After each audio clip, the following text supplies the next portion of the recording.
Бұл адам деген дейді, басым көпшілігін айтып отыр. Адам баласының басым көпшілігі сондай барып тұрған әділетсіз дейді. Менің хақымды пысқырмай кететін жағдайлар бар дейді бұның өмірінде. Уаджахула, сондай білімсіз, танымайды дейді мені. Мені танымай кеткендері бар ішінде де. Адам сол жаңағы осы екі нәрсе құртады екен де бізді. Алла тағаланың хақысын әділетсіздік, сосын білімсіздік, танымауда. Дүниеге келудегі мақсатымызды білмесек, өмір заяға кеткен өмір болып кетеді ол. Алла тағаланың хақысы орындалмаса өмірімізде барып тұрған әділетсіз адам боламыз біз. Мысалы өзіңіз қараңыз, біз кейде айтамыз, біреу айтып қалады мысалы, менің жүрегім таза, жақсы сөздер келеді ғой енді. Шынында да мен көршілерге ренжітпедім ешқандай. Көршілерге ренжітпедім, жүрегім таза, ешкімнің ала жібін аттамадым, ешкім сыртынан сөйлемедім мен. Қонақтарымды сыйладым, осындай деген нәрселер істеліп жатқан кезде де бұл адамгершілік бұл әдемі адамгершілік. Енді қараңыз, ешбір адам қияметке дейінгі Абу Талибті білесіздер барлықтарыңыз, пайғамбарымыз салам немере ағатай, ешбір адам сәжде жасамаған, мысалы айтайық жаңағыдай, Алла тағалаға құлшылық жасамаған. Әйтеуір, бірақ жақсы жаңағындай менің қасиеттерім бар деп айтқанда да Абу Талибтен артық боламайды. Өйткені ол пайғамбарға қызмет жасаған немере ағатайда. Одан мүлде зиян шықпаған. Не пайғамбарға, не бір сахабаға. Бірақ Алла тағаланың хақысы берілмеді де. Сол өлім сәтінде, мысалы жаңа пайғамбарымыз салам қасында отыр ғой.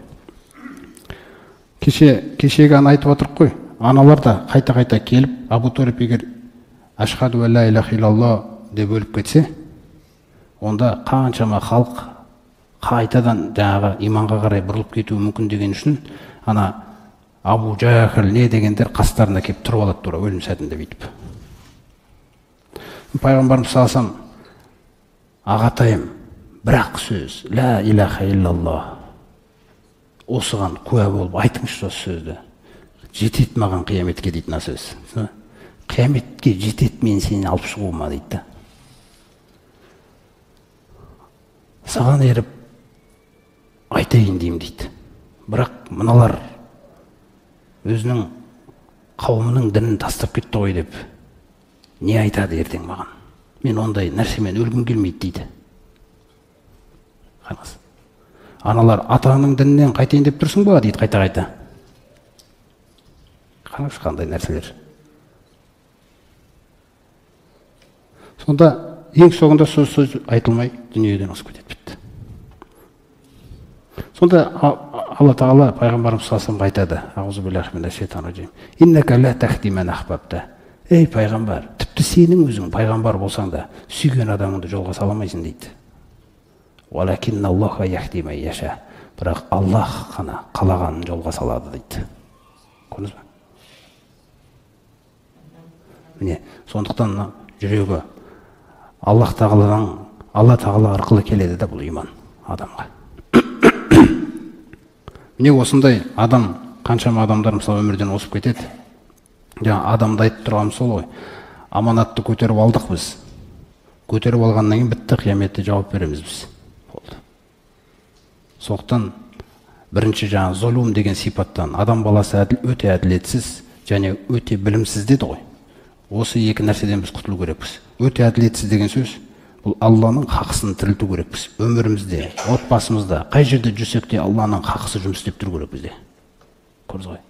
Намаздың уақыты келе ма? Болды. Намаз Алла тағаланың хақысы ол. Бұйырған нәрсесі. Рамазан айы кіре ма? Рамазан оразасы Алла тағаланың хақысы ол. Анаң қасында балам дей ма? Туф деме дейді. Е, анашым, Алла тағаланың хақысы бұйырып қойған сондай.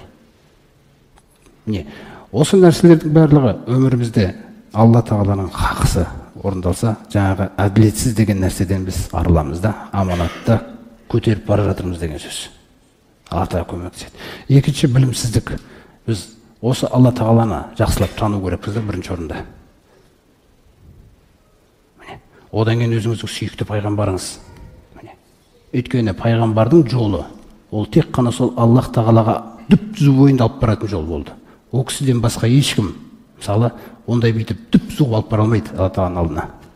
Сондай лайықты деңгейде алып бара алмайды да. Одан кейін сол пайғамбарымыз өзі айтқандай, пайғамбарлардың мұрагерлері деген нәрсе бар, мысалы ғұламалар. Сол нәрселерді баяндап, сол нәрсені түсіндіріп, сол үшін өмір сүріп жатқандар. Мысалы. Одан осы Құран. Әрбір ісіңізді осы Құран арқылы тексеріп отырыңыз. Оқыған кезде, Алла тағала мына амалды жақсы көреді екен, менің бойымда бар ма, жоқ па? Алла тағала мына амалды жек көреді екен, менің бойымда бар ма, жоқ па деп тексеріп отырыңыз. Міне, білім деген осы нәрсе арқылы келеді. Қашан сіздің әрбір істеп жатқан ісіңіз, сөзіңіз Құранға сәйкес келді, альхамдулилля. Қашан сәйкес келмей қалды, астағфирулла, астағфирулла. Сөйтіп Алла тағала кешіреді, ертең түзелесіз. Осындай мағынада өмір болу керек. Міне сөйтіп, сөзсіз біз 7 қабат аспанды және жерді жараттық. Және оның екі арасындағысын 6 күнде. Және бізді ешқандай шаршау баспады дейді Алла тағала. Осы 7 қабат аспан жермен байланысты